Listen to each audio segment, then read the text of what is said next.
Hi guys, Jason Duff here from Small Nation, and I am pleased to be on today with Jacob Schroeder from Ascend Consulting. Jacob is a CPA, tax and business advisor, and Ascend, he is the founder of that company. Jacob, it's great to have you on the video today. Jason, super glad to join you today. Jacob, I've had the opportunity to know and work with you for the past 5 years. You have helped us start new entities for businesses, set up our chart of accounts, set up and design our payroll services, and you've been a tremendous resource over that time. I imagine right now that a lot of clients are contacting you and a lot of small businesses are needing your help. And I know that this is a really stressful time because right around April 15th, everyone is getting ready to file those tax returns, which I know you do a lot of. So can you speak a little bit, are people still to file their tax returns April 15th, or how has that been changed or amended? Yeah, so the federal government extended that tax due date to July 15th. However, here locally, Ohio has not mirrored that yet. And that's due to some issues where they can only extend that date for 45 days without an actual bill passing. So that bill is in process right now.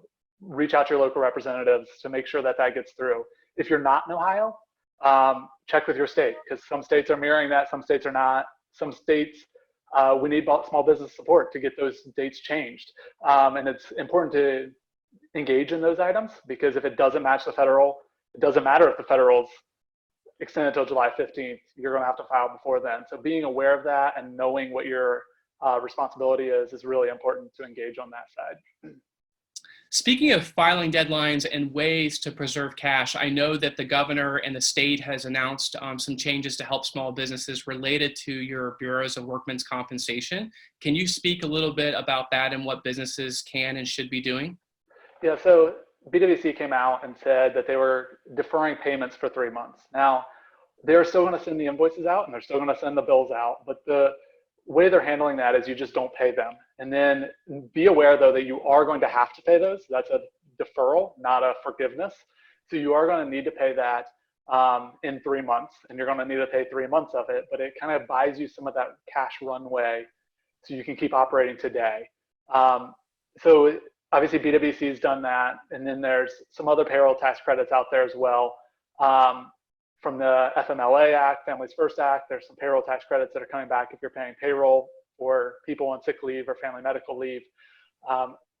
And that's constantly changing. You know, there's bills in Congress right now to introduce some more of that legislation. So that's a constantly changing game, but as we stay on top of that, we'll be happy to share those with you as they come to light. Thank you. And, you know, Jacob is a member of Small Nation's Leadership Trust.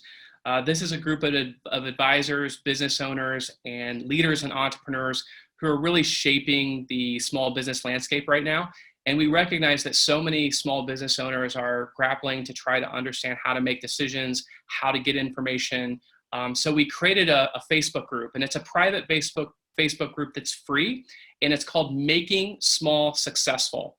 And you can find that on Facebook by putting that in the search bar and then going ahead and saying that you want to become a member. You'll be approved for that. But, you know, over the weekend, literally hour by hour, as information's changing, Jacob, you have been one of the thought leaders in that group, sharing articles, helping small business owners with advice. What are some of the most kind of common questions that are coming up right now that you're hearing from that group and also your clients? Yeah, I'll say, obviously there's a lot of questions around, okay, do we lay people off? Do we furlough them? Do we take family medical leave? Do they take sick leave? What are the impacts of each of those? And I mean, we're sharing a lot of the basics of that in that group. And I will also say that's a great place to start, but then many times your individual situation may be different than another business's. So learning what that framework is and then making a decision based upon the framework. You're not going to go to the Facebook group and be like, yes, you should always do X, because everyone's situation is different.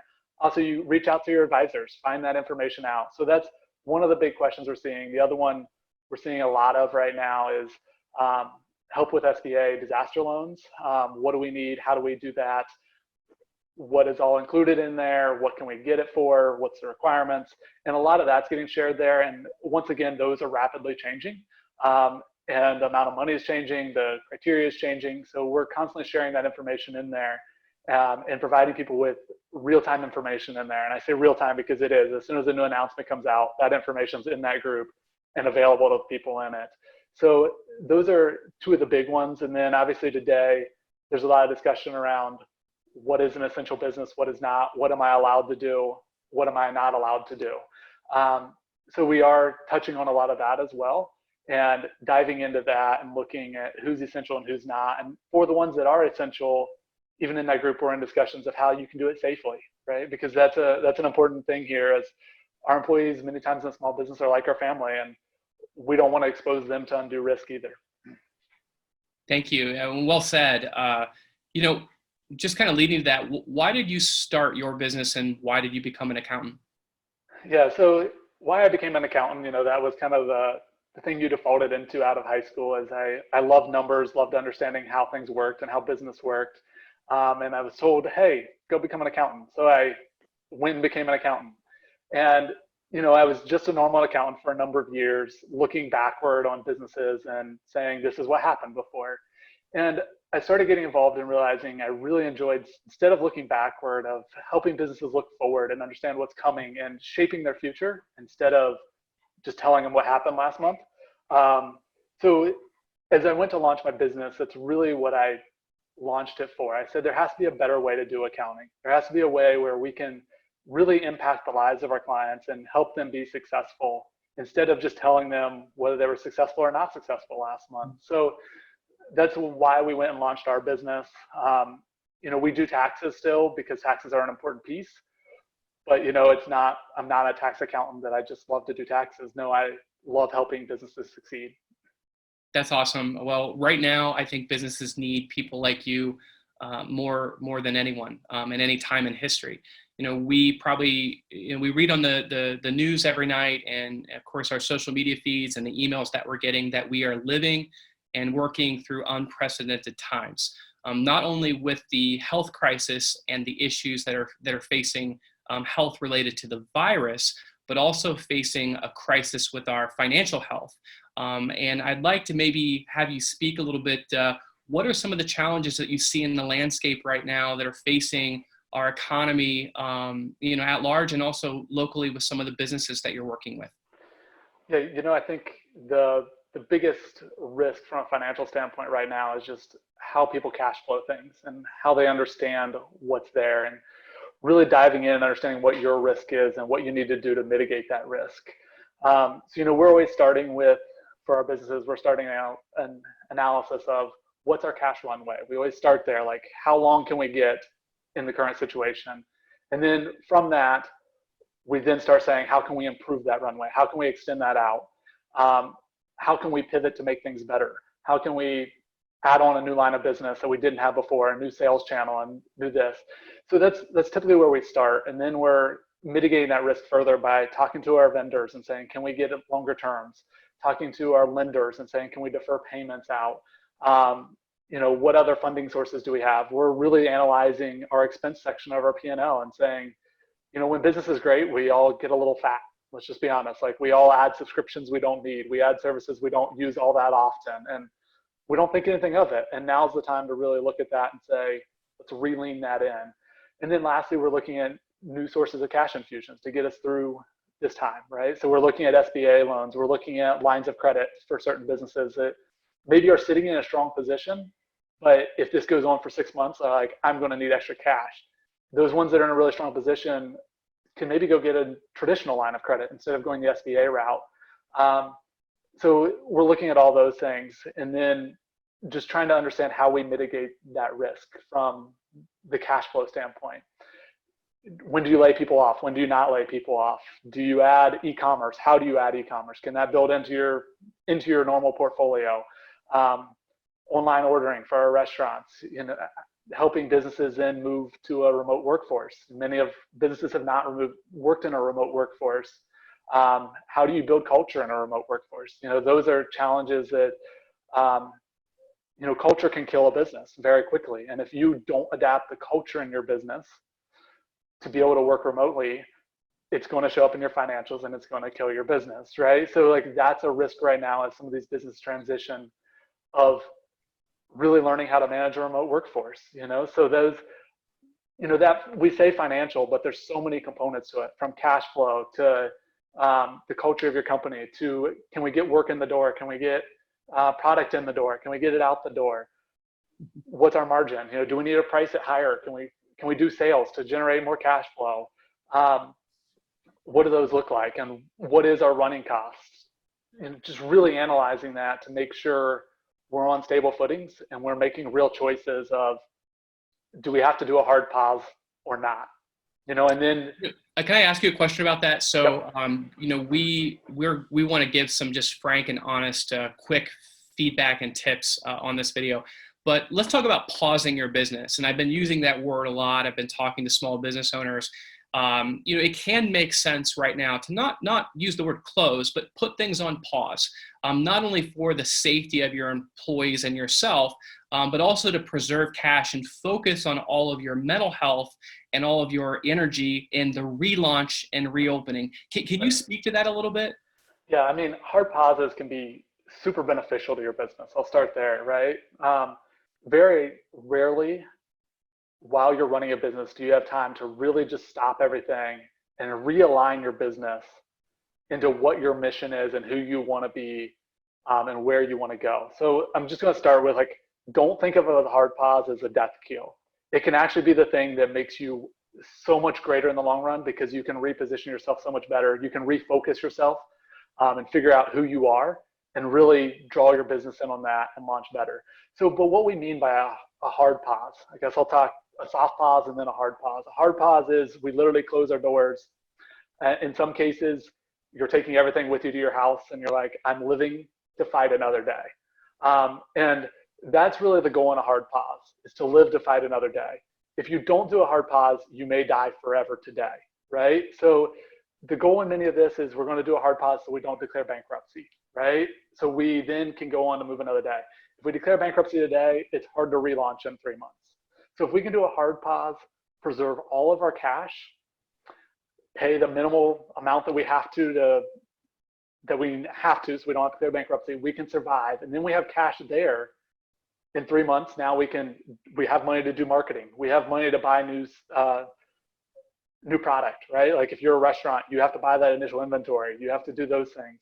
So you have money available to do those things. If you don't do that hard pause, you slowly draw down, are you going to have the cash available in 3 months, 6 months to scale operations back up? You know, scaling operations up takes cash. And if you have none, how do you bring those employees on the week before you open the doors and pay them to get operations going? Hold that thing. I do want to talk about sources of cash, because I think that's right. one of the key issues that I'm hearing about, is when we do come out of this, where and how can I get started back right. up? So hold that thought. Do you care if I kind of do some rapid fire with you? Because I know we've got a lot to get through on this call. First off, great stuff. Thank you, Jacob. You know, we talked about essential versus non-essential, and you know, one of the things related to the crisis is we really want to, as long as we can keep people safely working, there are certain industries that are essential to our economy, and our safety. Can you speak to a little bit of those businesses and how appreciative and thankful and how much we should be supporting them while they are remaining open and essential? Yeah, obviously, you know, we all know the essential ones of the firefighters, the nurses, the hospitals. I'm going to touch on restaurants for a minute, because I've seen a lot of comments like, why are restaurants essential? Today, the way our food chain is built, grocery stores simply could not handle the amount of food it would take if everybody went to the grocery store and bought what they needed for even 3 days, let alone when people are buying for a week, 2 weeks. And that's where a lot of people are saying, oh, the grocery stores are empty because people are panic buying. Some of that's not panic buying. Some of that is people making the assumption that they're not going to be able to go to a restaurant, so they need food at home. And our food chain just literally is not built to handle not having a restaurant. So a restaurant is an essential piece of the economy, not even of the economy, of our health, because without it, people are not going to get the food they need. And that food chain into a restaurant is built completely different than the food chain into a grocery store. So without those restaurants, you know, our food chain breaks down, which then health breaks down, then everything folds, because then the medical system can't keep up. People that are otherwise healthy become sick on things that are not even coronavirus. So restaurants are super critical. Supporting all of these is super critical. So all your transportation, all your farmers, like if we don't have farmers working, you have no food, right? So that's an essential industry for sure. Then now you talked about all these businesses, the people that support those businesses, from the banks to the consultants to the advisors, that whole ecosystem. Many of those businesses aren't going to be able to run without that. Like, what bills do I pay tomorrow? How do we get there? Oh, I need my technology working because I can't pick up the phone call without, I can't pick up the phone anymore Right. without the technology working.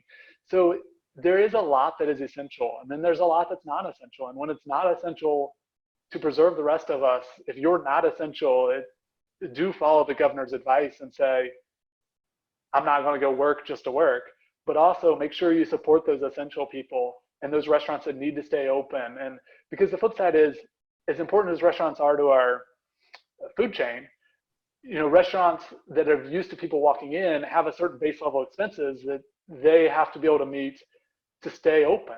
And if we're not getting that carry out business, they're not able to stay open. And then as these restaurants start closing and the grocery stores can't keep up, we run into the same problem again, right? Grocery stores aren't earning, the transportation workers aren't going to be working, even though they're needed for other industries, because it's not the truck full of just the things for the hospital. No, it's full of a lot of other things too. And those businesses have to be making money, or they're not going to continue operations. So supporting those essential businesses is really critical to the overall health and for our recovery of being able to come out of this. Agreed. Can you speak a little bit to, people coming up April 1st are probably going to have mortgage payments due and loan payments due, credit cards that are due, rent that is due. What is your advice to help mitigate that, especially if you don't, you're not getting any business and, you're in a situation where you can't pay? Yeah, reach out to your lenders today. And I say today, the more lead time you have, the better. And some of these larger lenders, it takes a little bit to work through the bureaucracy, right?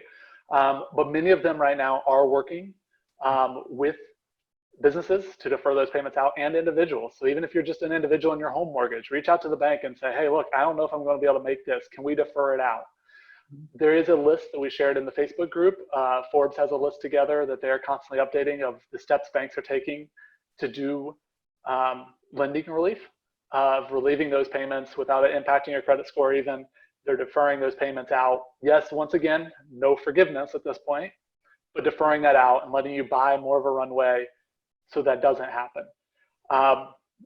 Being a little blunt here, also, if you can't make your payment, not too many people, the lenders aren't going to come and foreclose right now either. They're not going to send their person out to. Right. Everyone is in the same boat. And I think that that's one thing that I've been kind of having conversations with people too. It's not just one industry or one business. It's literally everyone. And so, I found that we're having conversations with a lot of our tenants and customers and just saying, hey, pay what you can. We do depend on your rent to keep our lights on, or your, fees or advertising to keep our lights on. But like right now, we are holding and sharing this burden with you. Right. And that's the thing, your landlord isn't going to replace you tomorrow. He's not going to kick you out tomorrow because he knows nobody else is moving in right now. The bank's not going to come and foreclose tomorrow. And yes, it may do a little hit to your credit score if you can't get them to defer payments, right? Because you missed a payment. But at the same time, you preserved cash and you live to fight another day, right? Which is really important in times like these, is buying enough runway so you can figure out your business model in the new reality that's out there. And let's talk about that. So I liked the term, I heard it the other day, and I've been using it a lot, is that having the time, instead of working in your business, which we all are doing all the time, every day, but actually having the time to work on your business. And you mentioned earlier about ways to rethink how you're innovating, whether it be looking at maybe some new, if you're a retailer, flipping on that switch for online sales. If you're a cosmetologist that does hair, nails, maybe implementing that online scheduling tool that makes your life more efficient and better. What are other things that you're seeing your clients do and using this time to really improve efficiency and the success of their overall operation? Yeah, and I use that term a lot. Even when we're not in a crisis, we need to work on our business, not just in our business. And it's so hard for business owners to find the time to do that. Well, right now, You have lots of time to do that, right? So now's the Schedule's time. clear, right? Yeah, your schedule's clear. Clear. So dig into your operations and say, what can I automate? What can I smooth out? Your scheduling tool is a perfect example. Like, what's the way to ease people's access to you? What's your cash conversion cycle? How do we change our business model? Maybe always before we did net 30. Well, guess what? Our customers really, it doesn't bother them if they pay in net 15. Okay, now you just sped things up. These are changes you can implement. Okay, what systems make my customers like me better? Do I need an online community? Do I need just an online portal? My clients couldn't pay online before. Let's go implement that. Oh, we didn't accept credit cards before. Now we do, right? We didn't accept ACHs. How do we build that system out? Because sometimes those systems take a little bit to implement, and build it into your workflow. So look at that. And I love to say, focus on what makes your clients like you more.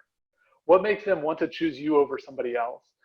But even before that, a lot of times what I tell people to do is sit down with like a business model canvas. Think through what your business is. Think through every component of it, because there's many components in there you don't really think of. And when you start seeing them, you're like, oh yeah, I could cut this step out completely and it won't affect anything. So I just made things more efficient. I can go in and eliminate this pain point for somebody. Or, hey, here's a new service line I should be offering that I've never thought of offering before. So let me build out what that service line looks like. What's the components of it? What does it need? Let me think about my marketing plan. When we come out of this, you have 2 weeks to craft a really good marketing plan. So when you come out of this, you can turn that marketing plan on and it's working really well.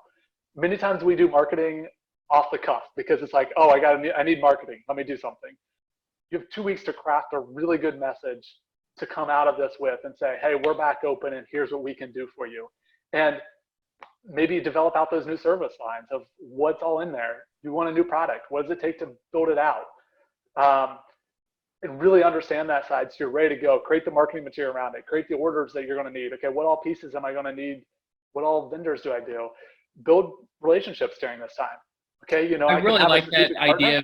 Yeah, I really like that idea of building relationships. If I can just kind of, take that topic, maybe we could talk a little bit about that. A lot of people are scared and afraid right now. They're hearing listening to the media and hearing some of the worst case scenarios about the virus. And I think those of us that have been reading and researching things, in 2 weeks from now, there's probably a good chance the virus just doesn't magically go away. This virus is going to be with us for a very long time, but we as society, the hope is we're not overwhelming the healthcare system, and then we can find ways that we can further deal with this for the next few months or years as it continues to hang around. And I think that we have to figure out the new reality of what businesses and communities and small businesses look like, knowing that little lingering fear and risk is something that we'll have to face every day. So if you can kind of speak to how you communicate that to your customers, and really get them kind of beyond fear, and then also thinking about, hey, like I've been kind of cooped up, I've been inside, I've had a chance to, spend that family time and get through these few weeks. But like we want to go back out and experience life again. Any thoughts or insight about that?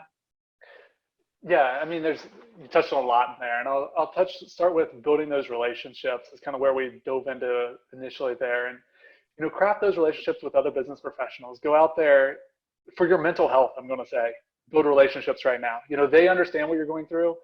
Your family probably doesn't understand what you're going through right now. They don't understand the stress on you. They don't understand that impact. So reach out to those partners, to those other people in your community, and really start strengthening your connection with them and help each other out. Really draw together in this time. When you come out, keep that. Don't just because, while we're all hurting together, don't draw together and then think everybody's your competition once you come out. No, keep those relationships, keep that communication flowing. But then once this opens back up, do your part to step out there, and life's a risk, right? I think there was an article out today from the LA Times of your chance of dying goes up 50%, but your chance of dying every month is so low. Anyways, it's not that great, right? So step over that risk. You stepped over risk when you decide to launch a business, when you decide to run your business. Take that same step now and say, I want my business to succeed, and for your business to succeed, others' businesses have to succeed as well. So go out and support them, and people will support you. And if you build those relationships during this time, pick up the phone, talk to another business owner. They have time on their hands right now, and they would probably love to chat with you for an hour just to vent a little bit to each other, right? And guess what? You know what? That's going to be the first customer at your door when you open back up, because you built those relationships and you strengthened those. And you become in this together instead of just in this by yourself and isolating out. And too easy during these times is we go into self-isolation. It's easy to put yourself on an island, like, I'm the only one here. I'm not going to be able to survive. The world's falling. But when you breach that wall that you've built up in your mind by bringing other people into it, just the fact that other people are with you makes that wall a whole lot shorter, and realize it gives you some hope.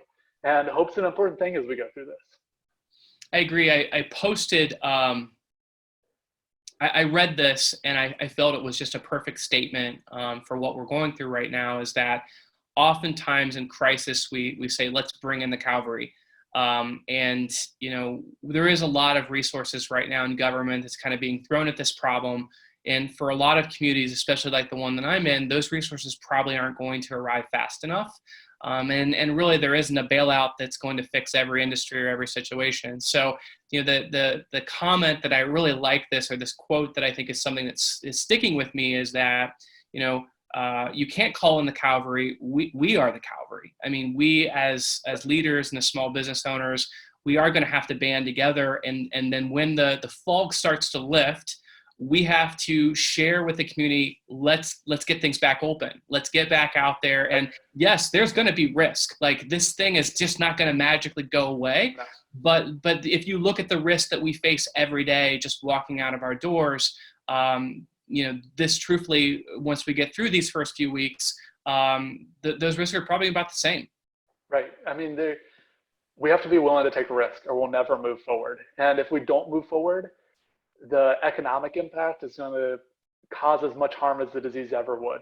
And that's something to be aware of here. When it comes time that the governor allows you to move back out, realize it's important to mobilize, or by not mobilizing, we're going to cause deaths from poverty, from economic impact, from mental health in the long run. So yes, it's good that we're putting this criteria on, but when the governor relieves those, as communities, we have to mobilize to limit the long-term impacts to health, let alone economic. And I really like the fact that we are the cavalry. We are the people in these communities that make them move. I'm just going to say that. We are. Each one of us is the engine that drives the community forward, and each one of us that pulls out and says, I'm not willing to take a risk, is one person that makes us take a step backward instead of forward. And yes, do that within reason, but opening businesses back up, it's going to be scary after this, right? Like, if you take a hard pause, you're going to look and say, well, I did the hard pause and I have, just making a number up here, $25,000 in the bank.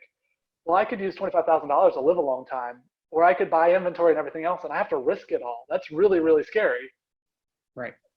But life's a risk, right? And it's going to be that, for many of us to take that hard pause, it's going to be launching your business all over again. And that same fear is going to be there.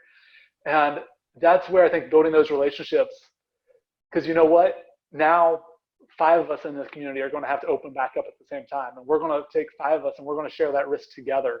And we're going to live and breathe it with each other. And you didn't have that the first time around. So it's not as big as a risk either. And,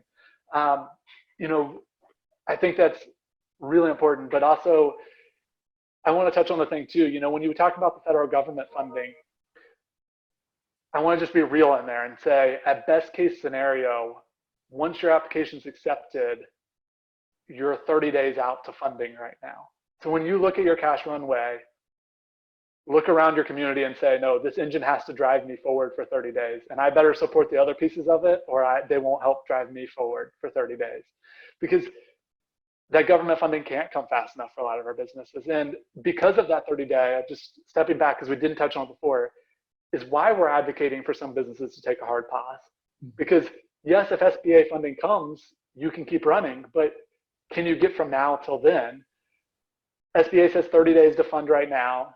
The last hurricane, their average funding time was 46 days for a much smaller amount of money. So while best case scenario is 30 days, 46 days. So be real in there and understand if you have to take that hard pause, it's not the death keel. Make rational choices here. And I'm going to say that because so often now, and this is why I think it's important to have that relationships now too, is someone to be your reality check, because it's so easy to make decisions based upon emotion right now. Everything's scary, everything's there. The other emotion is many of us are entrepreneurs, we're just going to push through and it's going to be okay. Like we'll just work 150 hours a week and we'll make this through. That might not be the right answer. You know, having those relationships that can give you reality checks at times are really important in this as well. Well, I can't agree more about the mental health side of this. You know, I'm going to be talking more in some of our future webinars about just the definition of trauma. And I feel like a lot of us are kind of working through that where, you know, we left 2 weeks ago with record unemployment. I can speak for our businesses and many of our partner businesses having a record few months coming into this. Very optimistic about this year. I mean, a number of new construction projects, all under construction now, to having 80% of our businesses being mandated closed. And of course, you know, I could go on about how scary and dark and everything the next few weeks are going to look. But you know, I think what we're trying to reframe is that, you know, in the next, you know, few weeks to 90 days, what does the new reality look like, and how can we prepare the businesses to be as most successful in that new reality? You know, one industry I was on a webinar this week that I thought was really fascinating was talking about how travel and tourism has really been decimated. I mean, Las Vegas is dark, and there's a lot of questions about will Las Vegas recover this year or longer. But you know, one of the bright spots was about the RV industry, is that you can practice social distancing and still take that vacation and still go experience some of our state and national parks and be safe. And so, you know, the host of that webinar was saying, listen, if your community is not embracing RVs or parks or these outdoor areas, you know, you should be. And it got me thinking here locally in our region about Indian Lake. And we have a huge RV park and a beautiful state park up there that we need to lobby. You know, when we can get some of that stuff back open, that might be the next wave of the industry that people are looking for. Are there other examples like that you're seeing that you say, hey, for small businesses or brick and mortars or kind of the future landscape of what this might look like, there are some really bright spots that may come out of it? Yeah, I mean, I agree with you on the RV one, and the new reality is people are going to be less likely to pack themselves in an area, right? So even when looking at restaurants, we need to say new reality is, okay, people might not want to be packed so tightly together. So can we create an ambiance that's more open and they're more airy and more feeling? So even just looking at that, customers are going to be more used to ordering online than they ever were before, right? Because that's what they do now. So make sure that's implemented long-term. Your e-commerce side is growing. So even a brick and mortar, they want to support you. They're going to use e-commerce, which those are all things that were probably growing anyways.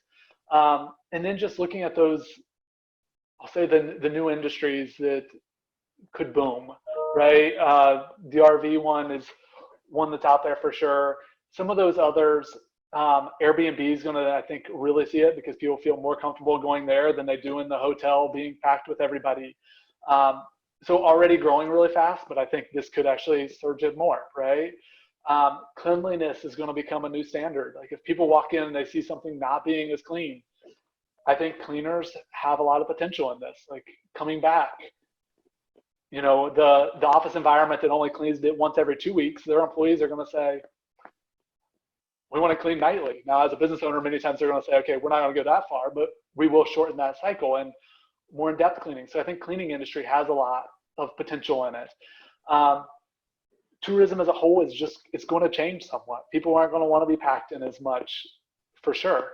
You know, I think this week a lot of people have looked at, you know, is there an airline out there that doesn't pack you as close together?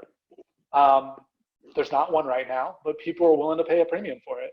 You know, I saw things the other day where people who had never thought about it before were considering chartering an airplane, right? Like, because they didn't want to be around anybody else. Those are all great ideas. And, you know, just like with the work that we do here at Small Nation, helping small towns grow, we're looking at spaces, you know, that traditionally might have been a large retail space, and thinking about, hey, the way people are working is going to change. And especially as more people have been working from home, I think companies will continue to relax some of those opportunities, which means that co-working spaces are going to be in demand. And we have a lot of amazing coffee shops, restaurants, retail stores, and walking distance of these buildings. So, we're still charting ahead of creating build co-working space, which is our kind of concept for co-working for small towns. And I think that's where if we can start to get beyond the fog of the next few weeks to months, there's going to be whole new industries and whole new opportunities to really help our small towns grow. And I think that new industry thing is there's going to be a lot of, new industries, new lines of service, new products that you had never had before.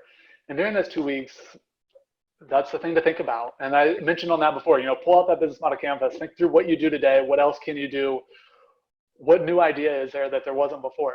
Small towns that maybe don't have Uber Eats, don't have Grubhub, don't have those things, suddenly are looking for delivery drivers. I know here locally we have a local delivery service that probably booms during this time, right? And I think once people become used to using those services, even in small towns, they're going to be really interested in them, right? Like, I didn't have to go to the grocery store and get that. It just was on my door in the morning.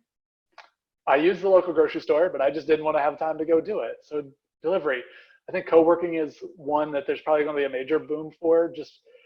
I think commercial real estate is going to have a pretty dramatic shift in this as some of the big companies realize, why are we paying so much for commercial real estate?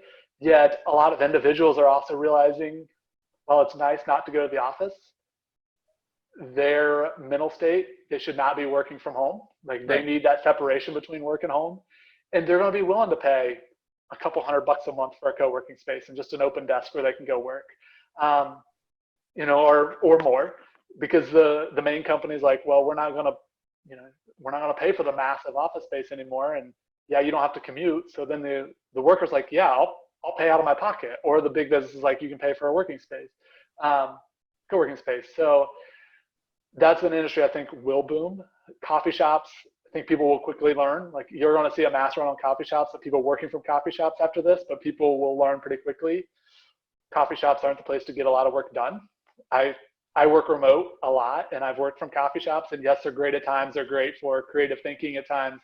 But when you really got to buckle down and get a lot of work done, there's way too many distractions in a coffee shop. So I think building those co-working spaces inside small communities where people can then frequent the other local businesses there, the restaurants, the retail spots, will really help these small towns return and thrive, because now you're bringing those office workers downtown in an environment they've never been before, and on lunch break they're going to walk around, right? And I think outdoor spaces are going to become more important with this, because people don't want to be cooped up inside. There's a lot said in this virus that being outdoors and fresh air helps. And that's going to become ingrained in people's minds a little more, that being outdoor and fresh air helps. So can you create open spaces, outdoor open spaces in your communities, right? Do you have those as options where people can grab their lunch and sit outside, on patios and, those type of things, or balcony? Do your restaurants have the ability to open windows and get fresh air inside? Do your office spaces have that? Do your retail shops have that? That kind of open air ambience, I think, will become a lot more popular in this as well, which probably opens up an industry of making things that make that accessible even a little bigger, as well as the design of our spaces is going to change somewhat. Well said. And even just like right now, you and I are doing these Zoom interviews, which 2 weeks ago we wouldn't be doing this. Right. And we're being very intentional. You can even see of simple things in my space, whether it's the banner stands or using a green screen. About every business in the country is going to be creating and generating content and value in different ways. But I know we're coming up here towards the end of our time. Is there anything that when you think about, I know right now a lot of weight on a lot of people, but what is the positive in all this, and what are some of the things in terms of framing, like we've been talking about moving to the future that maybe you could share with some of the guests today? Yeah, first I want to talk on the positive, and that's, at least in our small community, is the way the community has rallied. We've seen some restaurants that we thought, like, there's no way these restaurants are going to maintain open by just being carry out. yet the community's really rallied. And I encourage community to continue rallying behind the essential businesses that we've talked before. But then looking forward, I see a lot of opportunity here, and there's going to be opportunity.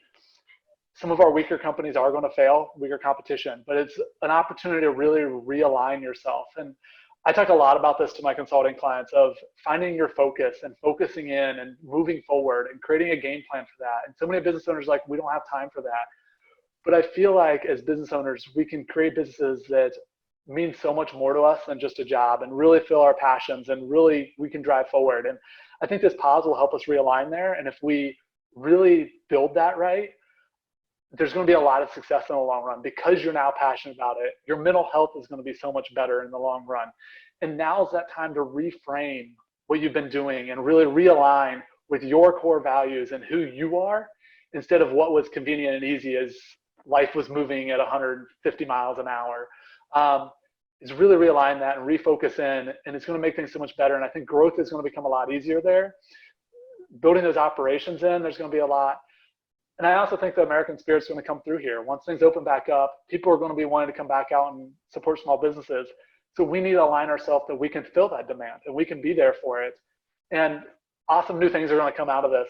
We just have to get out of the mindset of the world's, the sky is falling, and say, what else can we do? What more can we do? And how can we become better? And I think framing that and spending 2 weeks on how you can become better is something people pay thousands of dollars to go away on a retreat so they can get away from their business for 2 weeks and focus on that. Well, you just got this handed to you. We're saving people thousands of dollars right now. That's right. Nice work on that. No, thank you. I agree. And I saw this quote. It said, trust the wait, embrace the uncertainty, enjoy the beauty of becoming. When nothing is certain, anything is possible. And that quote is by Mandy Hale. And I thought that was like perfect to kind of wraps up exactly what you're saying, and a way to frame, people's minds as we go forward. Well, I know we are literally out of time right now. And Jacob, I can't thank you enough. Jacob from Ascend Consulting, he's a CPA. He's founder. He's available. We're going to be providing links where you can learn more about his consulting services. But I hope this is we have many more future interviews like this ahead, Jacob, where we can continue to share the best help and advice to help as many people as possible. Thank you for having me, Jason. And anytime, glad to help you guys however I can. Feel free to reach out. Awesome. And again, we'll be posting more links and articles in our private Facebook group, which is Making Small Successful. If you've not given that group a like, now's a great time to do so. Thanks again today for joining us, guys. Thanks, guys.